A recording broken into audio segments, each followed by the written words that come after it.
We have great news. I truly believe we have great news today that we've agreed on a subway to Scarborough. As you all know, I've been very, very clear on my position on subways since day one. I support the people of Scarborough, and the people of Scarborough want subways. They've said that loud and clear. I am pleased with the province's willingness to amend the master agreement and help build a Scarborough subway. The province has asked the City of Toronto for clear direction, and that's exactly what I'm going to give them today. As you know, I asked the City Manager to report back with the options of moving ahead with the Bloor-Danforth subway extension. I have read the City Manager report, and for the most part, I'm satisfied with it.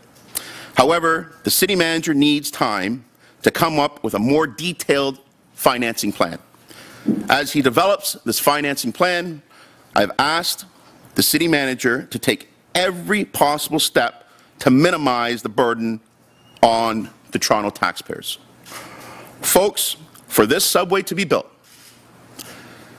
the provincial government must give us $1.8 billion and not a dime less. The provincial, federal, and city funding partnership is critical, absolutely critical, to making our rapid transit expansion happen in Scarborough and across Toronto. Folks, new subways will help stimulate commercial growth and create countless new jobs. But we all know new subways come with a price. I have told the City Manager I can support a minimum tax increase of 1/4%. That's 0.25%, starting in 2015 to build these subways. Folks, as you know, I'm the last person to ever push for any tax increase. But I call this an investment. I've been fighting hard since I was elected in 2000, last 13 years, to keep taxes as low as possible. But I also know that this investment is the beginning of great things to happen out in Scarborough.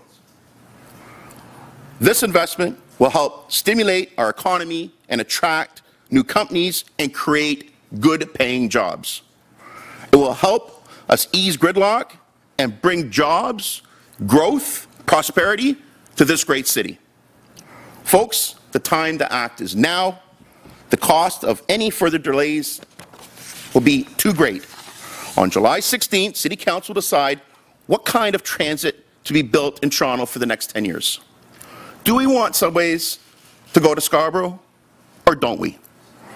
We will look forward to working out financing details outlined in the City Manager's report to ensure we provide a subway system to enhance economic development, commercial growth, and, like I said, good-paying jobs in Scarborough and Toronto in 2020 and beyond. I'll be meeting with the Minister first thing Monday morning, Mr. Murray, and I'll be meeting with the Finance Minister tomorrow morning, Jim Flaherty. We have to get all three levels of government working together to get this project off the ground. I feel very comfortable that all three levels of government will do this. Thank you very much. The recommendations, as I'm sure you've seen, although you just received the report an hour and a half ago, outlines two options for Council, LRT or subways. Obviously, if Council goes for LRT, the master agreement with Metrolinx doesn't change. However, if Council approves going with a subway, we must amend the Metrolinx agreement. $8 billion from the province. It reflects federal funding, and if that is the case, we are looking at a 1.1% tax increase that could fund the subway in Scarborough, and that would be spread over, we would be recommending as staff to Council, spread that 1.1% over 3 years. So it's approximately 3%, roughly in line with what the Mayor was talking about in terms of the tax increase.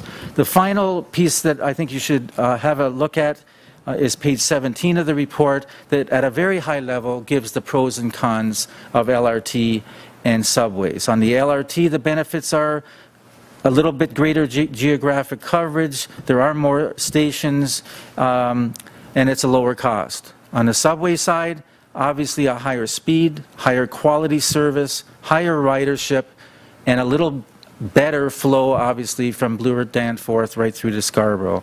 So at a very high level, that's what's in the report that I prepared.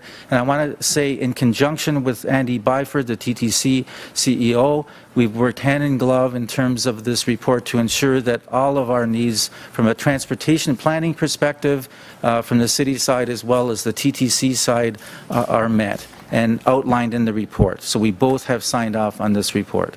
I can say that I did work closely with Andy Byford and the city manager to make sure that the report was as comprehensive as possible, recognizing there still are some unknowns in the report, such as what the financing is eventually going to look like, because we need to confirm with our partners. So there is still some outstanding issues that we need to resolve. Councillor, is this realistic at all? Is this possible? Well, I think, as the mayor said, if we get the $1.8 billion commitment from the province that they originally had committed to this project, and we have a partnership with the federal government, then I think council is in a position to finance this construction over the next 30 years. But what happens if you don't get the federal cash?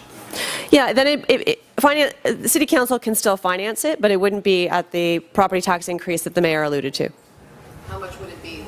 Again, we would negotiate with the province what their commitment is, and then we would better know what our commitment is. Are you satisfied with the mayor's support for the settlement of the property tax? Is that enough for you, or are you just encouraged that goes back some form? I think it's encouraging that the mayor is recognizing that subways cost money, and the taxpayer is going to have to pay for subways in the city, and I think that's a positive step forward.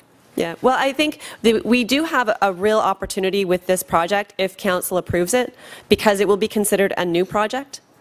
And new projects are eligible for federal funding under the Federal Infrastructure Program, whereas the previous project as an LRT was not.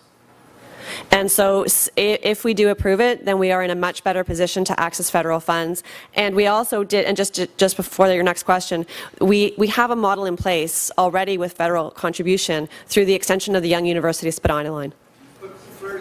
Well, I believe that this is the right subway. And I believe that we need the federal government to help us invest in our transit planning and in our transit future.